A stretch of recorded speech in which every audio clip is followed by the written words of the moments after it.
Alright, so I'm getting ready to go ahead and start my applied pressure test. I'm going to fully depress my brakes until my gauge is stabilized. Once I stabilize, I'm going to ask you to time me for 1 minute to ensure I don't lose more than 4 psi and I don't hear any air leaks. So again, watch what happens when I press on this brake pedal.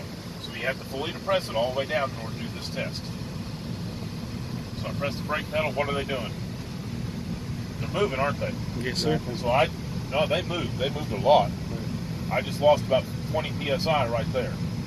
So I just told the guy I wasn't going to lose more than 4 psi, right? I just lost 20, so I can't start my test yet. I have to wait until they stop moving. So that's why I have to wait and say, my gauges have stabilized. Would you time me, please? This is where we're going to start to see if I lose more than 4 psi. So you hear people talking about their gauges stabilizing, that's what they mean. So after I press them in, they don't move anymore. Before I say, all right, Mr. Examiner, my gauges are stabilized. Would you start the test? I'm going to make sure I don't lose more than 4 psi and I don't hear any air leaks. So he's going to go ahead and he's going to start his stopwatch. We'll run through a minute so we can see what we got. And a minute is a really long time. It's one of the longest minutes of your life. Hopefully you guys are thinking something to talk about. You're going to be watching these gauges to make sure that they don't move. If they move just a little bit, you're going to have lost more than 4 psi. So I'm watching the whole time to make sure that they don't move. And right now they're not budging. And we're almost at 30 seconds, so we're about halfway there. So again, a minute is a really long time. And then this is where we've got everything filled up there. We're applying pressure to that to make sure that our brake system can handle that pressure. We're not going to have anything blow. We're not going to have any of our airlines start leaking or anything like that.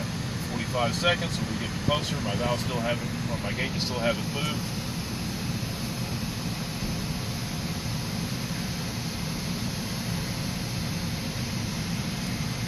And we're at a minute. So it's going to say, all right, it's been 1 minute. At that point, you go ahead and you can release the brake pedal. And you tell him I didn't lose more than 4 psi and I didn't hear any air leaks. Now we're going to go ahead and start stage 2, my warning light and buzzer.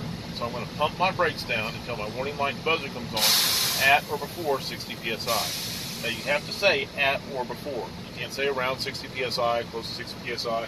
You can't point to this and say it's going to go off right about there. You have to say it just like that. My warning light and buzzer is going to come on at or before 60 psi. So I'm going to start pumping, and I'm going to watch my gauges to make sure that is exactly what happens. So I'm pumping, we're going down.